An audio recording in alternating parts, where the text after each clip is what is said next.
नमस्कार, स्वागत है आपका आपके सितारे में और मैं हूं आपके साथ दिव्या तिवारी। आज इंदिरा एकादशी है। मान्यता है कि आज के दिन व्रत करने से व्यक्ति मृत्यु के बाद स्वर्ग लोक में जाता है। इसीलिए आज कार्यक्रम में हम जानेंगे कि क्या है इंदिरा एकादशी का महत्व, कैसे करें आज व्रत, ये सभी जानकारियां देंगे आचार्य जी। साथ ही जानेंगे आज का राशिफल। तो देर कैसी, शुरू करते हैं आपके सितारे। क्या आप जानते हैं क्या होती है इंदिरा एकादशी? क्या है इंदिरा एकादशी व्रत का विधि विधान? तो जानिए पंडित वैभवनाथ शर्मा से इंदिरा एकादशी व्रत का महत्व।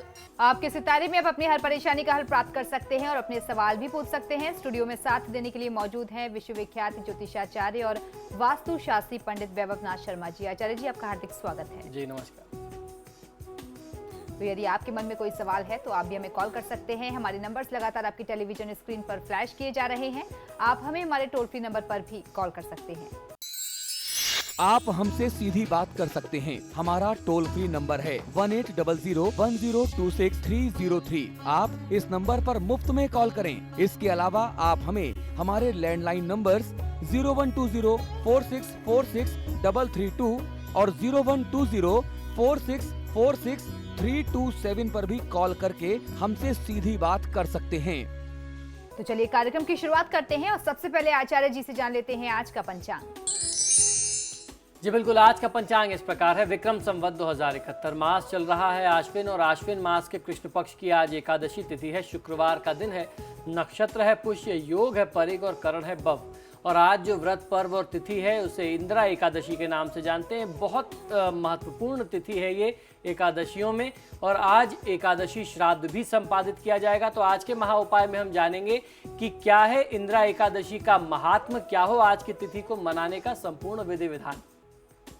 और चलिए अब शुरुआत करेंगे 12 राशियों के राशिफल की, जिसमें सबसे पहले बात करेंगे मेष राशि की। देखते हैं मेष राशि वाले जातकों के लिए कैसा रहेगा उनका आज का दिन। मेष राशि वाले जातक लोगों के लिए प्रयासरत और संघर्षरत रहने से आय की बाधाओं में कमी आ सकती है। आज के दिन को शुभ बनाने के लिए ओम श्री केशवाय नमः मंत्र का 108 बार जाप अवश्य करना चाहिए। आज आपको ध्यान ये रखना है कि अपनी दिनचर्या को आप अनियमित ना करें। और चलिए अब जान लेते हैं कैसा रहेगा वृषभ राशि वाले जातकों के लिए उनका आज का दिन। वृषभ राशि वाले जातक लोगों के लिए आज की दिनचर्या में यात्राएं कुछ होंगी और वह यात्राएं आपके लिए बहुत सुखद हो सकती हैं। आय प्राप्ति की स्थिति अल्पकालीन बन सकती है। नए मित्र बनेंगे पर नए मित्रों पर विश्वास करना आपके लिए तुरंत ही बहुत ज्यादा हितकारी नहीं होगा। आज के दिन को शुभ बनाने के लिए ओम नारायणाय नमः मंत्र का 108 बार जाप कर लेना आपके लिए सर्वोत्तम होगा। क्रोध करने से आज बचना चाहिए। चलिए अब देख लेते हैं क्या कह रहा है मिथुन राशि वाले जातकों के लिए उनके आज के सितारे। मिथुन राशि वाले जातक लोगों के लिए परिवार में उत्सव व शुभ कार्य संपादित हो सकते हैं। आपको सभी प्रकार के व्यापार और साझेदारी के क्षेत्र जो हैं आज लाभ देकर के जाएंगे। आज के दिन को शुभ बनाने के लिए ओम माधवाय नमः मंत्र का 108 बार जाप कर लेना आपके लिए सर्वोत्तम होगा। निवेश करने से आज आपको बचना चाहिए। अब देख लेते हैं कैसा रहेगा कर्क राशि वालों के लिए उनका आज का दिन। कर्क राशि वाले जातक लोगों के लिए आपकी आय में बढ़ोतरी हो सकती है। नए व्यापारिक संबंध बन सकते हैं। आज के दिन को शुभ बनाने के लिए ओम गोविंदाय नमः मंत्र का 108 बार जाप करना आपके लिए हर प्रकार से शुभ फलदायी होगा। आज किसी भी परिस्थिति में लक्ष्मी का अनादर नहीं करना चाहिए। धन का बिना मतलब व्यय करने से बचना है। अब जान लेते हैं सिंह राशि वाले अपने दिन को अच्छा व्यतीत करने के लिए आज क्या करें और क्या ना करें। सिंह राशि वाले जातक लोगों के लिए आज की दिनचर्या में पदोन्नति की संभावनाएं बन करके रुक सकती हैं, ऐसे लक्षण बनते हैं। आय क्षेत्र में अस्थिरता बनी रहने वाली है। आज के दिन को शुभ बनाने के लिए ओम विष्णवे नमः मंत्र का 108 बार जाप अवश्य कर लेना चाहिए। किसी भी परिस्थिति में अन्नपूर्णा का यानी अन्न का भोजन का अनादर आज आप मत करिए।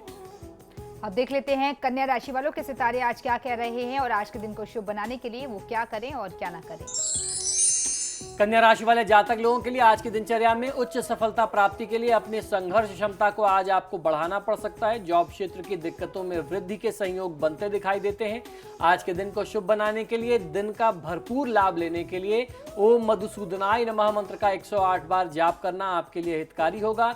छोटे बच्चों को आज दुखी मत करिए, नाराज मत करिए। अब जान लेते हैं तुला राशि वाले जातक आज के दिन को शुभ बनाने के लिए क्या करें और क्या ना करें और कैसी है उनके सितारों की चाल।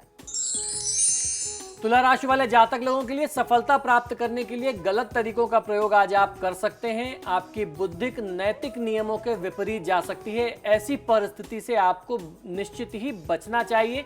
आय में वृद्धि करने के लिए या क्षणिक लाभ कमाने के लिए किसी भी प्रकार के अनैतिक कार्य में आप संलिप्त ना हो, इस बात का ध्यान आपको रखना चाहिए।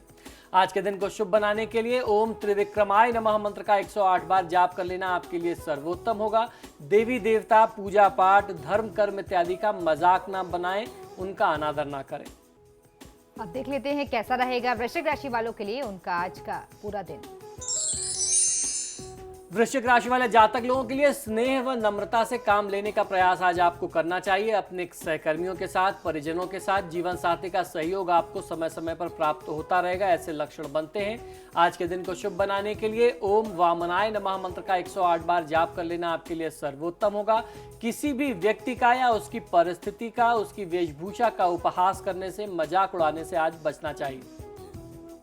बढ़ते हैं अगली राशि की ओर, देख लेते हैं धनु राशि वाले जातकों की राशि आज क्या कह रही है और आज का दिन कैसा रहने वाला है उनका।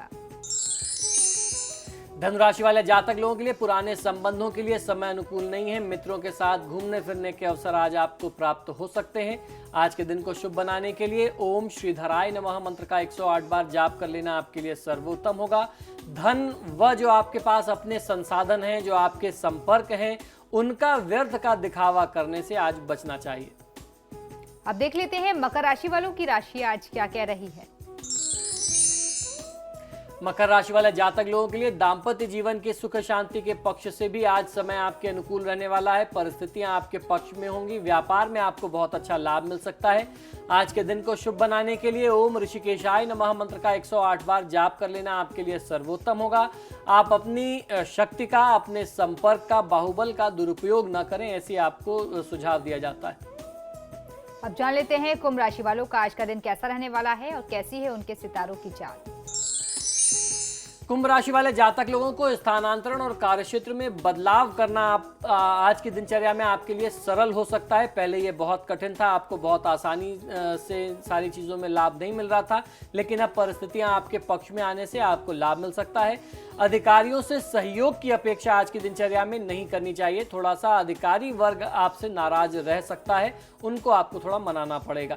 आज के दिन को शुभ बनाने के लिए ओम पद्मनाभाय नमः मंत्र का 108 बार जाप कर लेना आपके लिए सर्वोत्तम होगा। परिवार में, आपके आसपास जो भी बड़े बुजुर्ग हैं, किसी भी परिस्थिति में उनका अनादर, उनका अपमान करने से बचना चाहिए। चलिए अब बारी है आखिरी राशि की, जान लेते हैं मीन राशि वालों के लिए कैसा रहेगा उनका पूरा दिन और कैसी है उनके सितारों की चाल। मीन राशि वाले जातक लोगों के लिए नेतृत्व कार्यों में सुधार करने की आवश्यकता रहेगी। आजीविका क्षेत्र की अस्थिरता को दूर करने के लिए आपको अपने मनोबल में वृद्धि करने की आवश्यकता है। आज के दिन को शुभ बनाने के लिए ओम दामोदराय नमः मंत्र का 108 बार जाप कर लेना आपके लिए सर्वोत्तम होगा। किसी को धन उधार देने से बचना चाहिए। और अब एक कॉलर हमारे से जुड़ गए हैं नोएडा से, सोनू जुड़ गए हैं। सोनू, अपना सवाल पूछिए। नमस्कार गुरुजी। जी नमस्कार, बताइए। गुरुजी, मुझे ये पूछना था कि अगर जैसे कि मेरे पिताजी का अभी मैंने श्राद्ध किया है जी, तो क्या मुझे हर साल अगर मैं गया जी जाके अपने पितृ पिंडदान करता हूँ तो उसके बाद मुझे कंटिन्यू करना पड़ेगा श्राद्ध के बीच में मैं अब छोड़ सकता हूँ क्या? देखिए, पिंडदान करना और श्राद्ध करना, जिसे कहते हैं कि अपने पूर्वजों को, अपने पितरों को वहाँ स्थापित कराना, बैठा देना, दोनों अलग अलग चीज़ें हैं। पिंडदान जो है वह श्राद्ध की एक प्रक्रिया है, वह कोई भी व्यक्ति हर साल करना चाहिए। और हमारे धर्मशास्त्रों का मत है, पितृपक्ष में हमने ये जानकारी दी थी कि अगर लगातार 3 वर्ष तक किसी व्यक्ति ने अपने पितरों के निमित्त श्राद्ध कर्म नहीं किया, पिंडदान इत्यादि नहीं किया, तो उसके पितृ देवता जो हैं वह स्वर्ग लोक से निकल करके यमलोक को प्राप्त हो जाते हैं। इसलिए ये हमें निरंतर करते रहना चाहिए। और ये पितृ पूजा एक ऐसी पूजा है जो देखिए, हमारा जो संस्कार, जो हमारी सनातन परंपरा है, वो हमें बहुत कुछ सिखाती है। आपने देखा होगा, हम प्रकृति की पूजा करते हैं, हम नदियों की पूजा करते हैं, पहाड़ों और वृक्षों की पूजा करते हैं, गंगा को माँ कहते हैं। तो जिस व्यक्ति से, जिस वंश से हमारी उत्पत्ति है, जिससे हमारा जीवन है, उसके प्रति हम कृतज्ञ कैसे हो सकते हैं? हमारी कृतज्ञता तो हमारा दायित्व बनता है। तो ऐसे में निश्चित ही हमें हर वर्ष उनके निमित्त करना चाहिए। ये हमारा नैतिक धर्म है और ये शास्त्र का वचन है, आप उसे गैप नहीं कर सकते, छोड़ नहीं सकते। आप गया जी ना भी जाएं अगर हर साल, तो कोई आवश्यक नहीं है कि आपको गया जी में जाकर के ही पिंडदान करना है। आप अपने यहाँ रहते हुए तर्पण इत्यादि कर सकते हैं और श्राद्ध कर्म कर सकते हैं, उससे आपको फायदा मिलेगा। गया जी में जाकर के अगर आपने पितरों को स्थापित कर दिया तो वो अपने आप में बहुत बड़ा अनुष्ठान है। अगर आपने वो किया है तब उसके बाद करने की आवश्यकता नहीं होती, लेकिन वह हर व्यक्ति जानता नहीं है, हर व्यक्ति उसे कर नहीं पाता। सिर्फ ये समझते हैं कि गया जी में जाकर के श्राद्ध करके चले आने से फिर हमें जरूरत नहीं पड़ेगी। ऐसा नहीं होता, आपको हर साल नियम उसी तरीके से करते रहना होगा। फिलहाल यहाँ रुकेंगे एक छोटे से ब्रेक के लिए, लेकिन आप बने रहिए हमारे साथ, क्योंकि ब्रेक के बाद आचार्य जी बताएंगे आज का महाउपाय, जिसमें जानेंगे इंदिरा एकादशी व्रत का विधि विधान। बने रहिए हमारे साथ।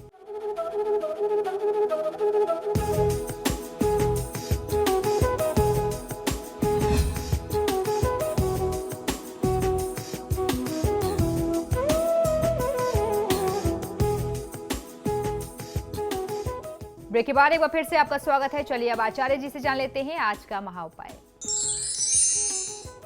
जी बिल्कुल, आज का महाउपाय बहुत ही विशेष है। आज हम इंदिरा एकादशी के बारे में जानने वाले हैं। इंदिरा एकादशी का महात्म्य क्या है? आश्विन मास के कृष्ण पक्ष की एकादशी को इंदिरा एकादशी कहा जाता है।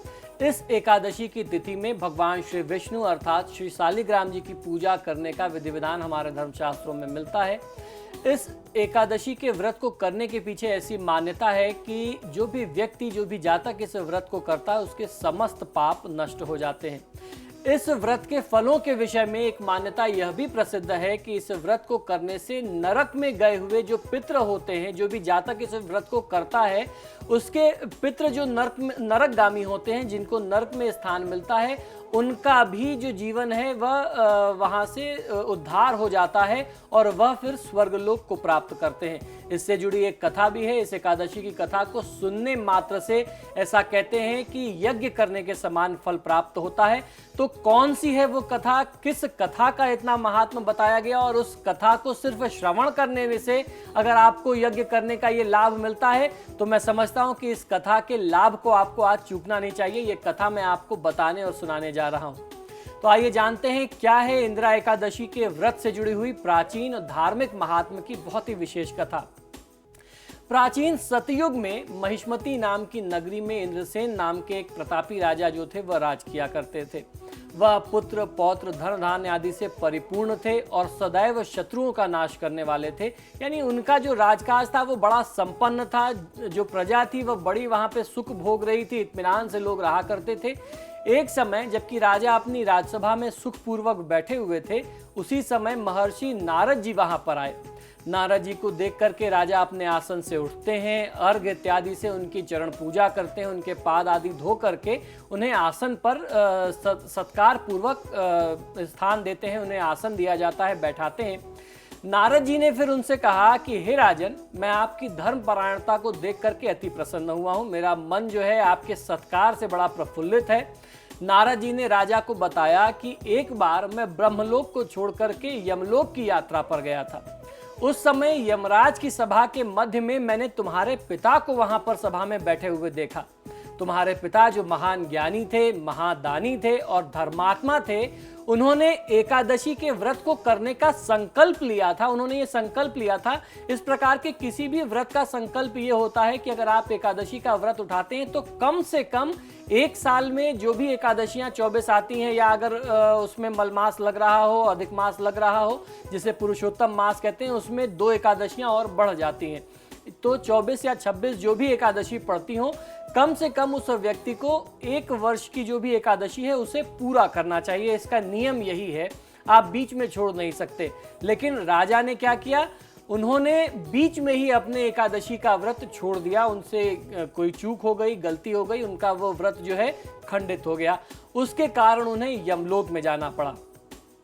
आपके पिता का एक समाचार लेकर के मैं आपके पास आया हूं। तुम्हारे पिता ने कहा है कि मेरे पुत्र का नाम इंद्रसेन है, जो कि महिष्मती नाम की नगरी में राज्य किया करता है।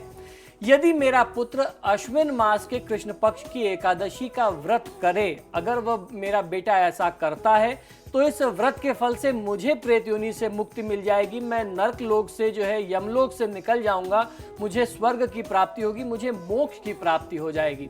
इंदिरा एकादशी के फल से मैं इस लोक को छोड़ करके स्वर्गलोक में चला जाऊंगा। जब राजा ने अपने पिता के ऐसे दुख भरे वाक्यों को नारद जी से सुना तो उसे बहुत ज्यादा खेद और दुख हुआ और राजा ने नारद जी से इंदिरा एकादशी का संपूर्ण विधि विधान पूछा।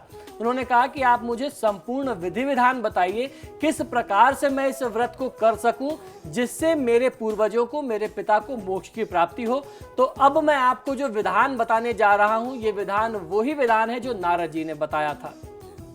नारद जी ने बताया कि अश्विन मास के कृष्ण पक्ष की दशमी के दिन प्रातःकाल ही श्रद्धा सहित स्नान करना चाहिए। जिस भी जातक को इस व्रत को आरंभ करना है उसको बहुत ही श्रद्धा के साथ स्नान पूर्वक शुद्ध होना चाहिए। इसके बाद दोपहर में भी पुनः स्नान करना चाहिए। स्नान करने के बाद श्रद्धा पूर्वक अपने पितरों का श्राद्ध करना चाहिए। देखिए, इस एकादशी में सबसे महत्वपूर्ण यह है कि जब भी आप इंदिरा एकादशी का व्रत करते हैं, क्योंकि ये पितृपक्ष के बीच में आने वाली एकादशी है, तो सबसे पहले आपको पितृ तर्पण इत्यादि अपना पितरों के निमित्त जो आपकी एक जिम्मेदारी बनती है, जो आपकी नैतिक जिम्मेदारी है, उसे पूरा करना है।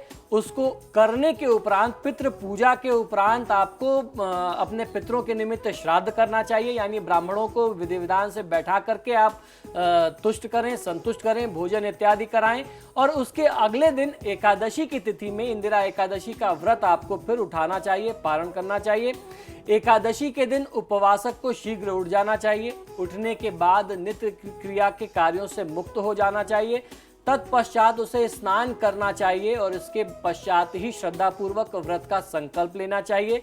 एकादशी तिथि के व्रत में रात्रि के समय फलाहार ग्रहण किया जा सकता है। यानी एकादशी का महात्म्य ये होता है कि आप अगर आपका शरीर आपको आज्ञा नहीं देता, आपका इतना सामर्थ्य नहीं है कि आप निर्जला व्रत कर सकें या पूरी तरीके से फलाहार कर सकें, तो एक समय भोजन या एक समय फलाहार आप अवश्य कर सकते हैं। फिर उसके उपरांत द्वादशी की तिथि में, यानी एकादशी के अगले दिन द्वादशी की तिथि में भी दान इत्यादि करने के बाद ही स्वयं आपको भोजन ग्रहण करना है। तब आपका व्रत जो है परिपूर्ण माना जाएगा। एकादशी की तिथि में दोपहर को शालिग्राम जी की मूर्ति को स्थापित किया जाता है, जिसकी स्थापना के लिए अगर आप स्वयं से ना कर सकें तो किसी योग्य आचार्य को आपको आमंत्रण दे देना चाहिए। उनको बुला करके आप उनसे स्थापन और पूजन कराएं। ब्राह्मण को बुला करके उन्हें भोजन आपको कराना चाहिए और दान दक्षिणा इत्यादि दे करके विदा करना चाहिए। भोजन बनाए गए जो भोजन का हिस्सा होता है उसमें से कुछ हिस्सा गौ के लिए आपको अलग रखना चाहिए, यानी जिसे गौग्रास कहते हैं। और फिर भगवान श्री विष्णु की धूप दीप नैवेद्य इत्यादि से आपको पूजा कर लेनी चाहिए। एकादशी की रात्रि में शयन नहीं करना चाहिए, ऐसा हमारे धर्मशास्त्रों का विधान है। प्रयास व्यक्ति को अपनी तरफ से यही करना चाहिए कि ज़्यादा से ज़्यादा समय आप जाग करके रात्रि जागरण करें, आप भगवान विष्णु के मंत्रों का जाप करें, पाठ इत्यादि करें, अन्यथा भजन कीर्तन करते हुए आप रात्रि को व्यतीत करें। पूरी रात्रि आपको इसी तरीके से मनानी चाहिए, निकालनी चाहिए। अगले दिन प्रातः स्नान आदि करने के बाद, यानी द्वादशी की तिथि में पुनः स्नान आदि से शुद्ध हो जाएं। ब्राह्मणों को एक बार फिर से आमंत्रित करें और फिर उन्हें अपनी तरफ से कुछ दान दक्षिणा दे करके अपने परिवार के साथ मौन रहते हुए आप अन्न ग्रहण करके, भोजन ग्रहण करके अपने व्रत का पारण करें। बहुत ज़्यादा इसमें शोर शराबा इत्यादि जो है वो आपके व्रत साधना को भंग कर सकता है। तो मौन रहने का भी महात्म्य इसमें उतना ही है। इंदिरा एकादशी के व्रत को कोई भी व्यक्ति अगर आलस्य रहित करता है तो उसके पूर्वज अवश्य ही स्वर्ग को प्राप्त होते हैं। राजा ने नारद जी से इंदिरा एकादशी व्रत की विधि सुनने के और जानने के बाद एकादशी आने पर, यानी इंदिरा एकादशी आने पर इस व्रत को किया और परिवार सहित इस व्रत को करने से आकाश से पुष्पों की, यानी फूलों की वर्षा हुई और राजा के पिता जो थे, जो यमलोक में पड़े हुए थे, वह यमलोक से निकल करके स्वर्गलोक को चले जाते हैं, या यूं कहें कि उनका मोक्ष हो जाता है। राजा स्वयं भी मृत्यु के उपरांत एकादशी के व्रत के प्रभाव से इस लोक में सुख भोग करके अंत में स्वर्गलोक को चले गए। इस एकादशी की कथा को सुनने मात्र से ही व्यक्ति के समस्त पाप, कष्ट, दुख नष्ट हो जाते हैं और ऐसा हमारे धर्मशास्त्रों का मत है कि इस कथा को खाली सुन लेने मात्र से यज्ञ के समान फल प्राप्त होता है, जो फल आपने अभी अभी प्राप्त किया। तो इस प्रकार इस विधि विधान से यदि कोई व्यक्ति इंदिरा एकादशी का व्रत करता है तो उसे जीवन में कभी भी कष्टों का सामना नहीं करना होता और जीवन पूरा होने के बाद मोक्ष की अर्थात स्वर्ग लोक की प्राप्ति होती है। तो इस एकादशी के व्रत में जिस प्रकार आप अन्य एकादशियों में पालन करते हैं, भगवान विष्णु की पूजा आराधना करनी चाहिए। भगवान विष्णु के इतने सारे मंत्र हैं जो तत्काल प्रभाव देते हैं, उनमें से किसी भी एक मंत्र का चयन करके एकादशी की तिथि में आपको उन मंत्रों की साधना करनी चाहिए।